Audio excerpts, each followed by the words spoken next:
waa maqaal kale oo Navy iyo Army ay soo saareen oo soo baxay 1 August 1903 waxa weeye geel la daabulayo oo maraakiib lagu rarayo si markaa Ingiriisku u geeyo gobolada waqooyi magaalada Berbera. geelan waxa laga qaadayaa dekeda Karachi oo markaa dabcan intii la isku dhigi jiray baan filayaa Pakistan iyo Hindiyadii iyo Bangladeshkii wixii wada socday berigii hore intaan la kala jarjarin.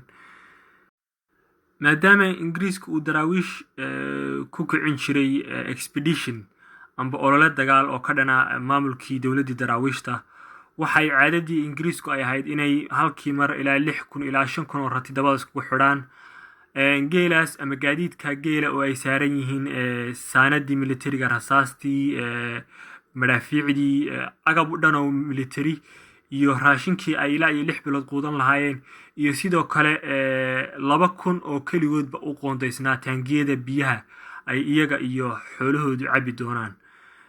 dabcan culayska intaa leeg markaa geela Soomaalidu inay qaado loogama baran oo geela Soomaalidu maaha mid culays fara badan qaadi kara.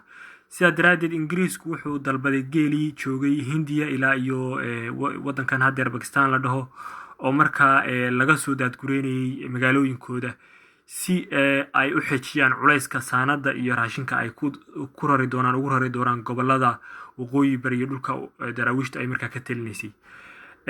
geela Hindidu markaa wuxuu kaga fiicnaa geela Soomaalida culays fara badan oo 3 jibaar kan Soomaalidu intuu qaado ayuu qaadi jiray. laakiinse halka geela Hindidu ka ba'ay waxa weeye haraadka geela Soomaalidu inta uu qadi karo kan Hindidu muusan qadi karin.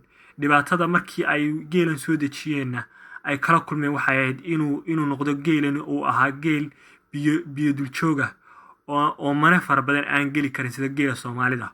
iyo isagana ciladiisu intaas ahayd marka midba waxbuu ku wanaagsanaa waa sida ay sheegeen. marka sida taatarka ka arkaysaan badii wuxuu leeyahay waxaa loo qaadayaa shipping camels for Somaliland, waxaad geelan loo daadgureynayaan ba loo qaadayaa Somaliland. inta kale wax muhiima maaha, geeli sawirkii sii sharaxaya. marka waxa weeye kanna waxa weeye geel fara badan oo dheeraada oo marka ay rarayaan. dabcan geelan xaggaas laga dejiyay waxaana kamid ah geel lagu weerarayay daraawiishta oo amba qaab loo baxo amba waxa lagu rartay kulba gaadiid loo isticmaalayay si marka daraawiishta loogula dagaalamo.